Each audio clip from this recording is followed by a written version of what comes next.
கிறிஸ்துவுக்குள் பிரியமானவர்களே, இன்றைய இறைவார்த்தை, கொடையாக பெற்றீர்கள், கொடையாகவே வழங்குங்கள். புனித மத்தேயு எழுதிய நற்செய்தி 10ஆம் அதிகாரம் 7 முதல் 15 முடிய உள்ள வசனங்கள்.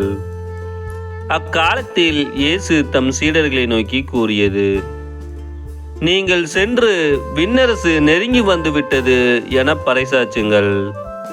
நலம் குன்றியவர்களை குணமாக்குங்கள், இறந்தோரை உயிர் பெற்றல செய்யுங்கள், தொழுநோயாளரை நலமாக்குங்கள், பேய்களை ஓட்டுங்கள்.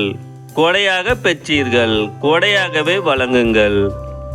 பொன், வெள்ளி, செப்புக்காசு எதையும் உங்கள் இடைக்கச்சியில் வைத்து கொள்ள வேண்டாம்.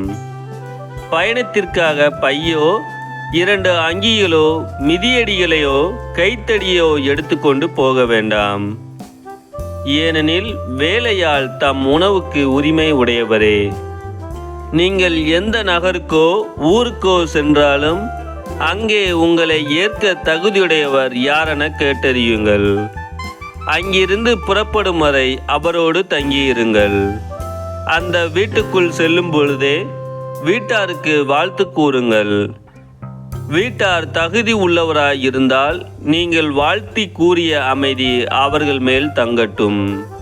அவர்கள் தகுதியற்றவர்களாய் இருந்தால் அது உங்களிடமே திரும்பி வரட்டும். உங்களை எவராது ஏற்றுக்கொள்ளாமலோ நீங்கள் அறிவித்தவற்றுக்கு செவிசாய்க்காமலோ இருந்தால் அவரது வீட்டை அல்லது நகரை விட்டு வெளியேறும் பொழுது உங்கள் கால்களில் படிந்துள்ள தூசியை உதறிவிடுங்கள். தீர்ப்பு நாளில் சோதோம் கொமோரோ பகுதிகளுக்கு கிடைக்கும் தண்டனையை விட அந்நகருக்கு கிடைக்கும் தண்டனை கடினமாகவே இருக்கும் என நான் உறுதியாக உங்களுக்கு சொல்கிறேன்.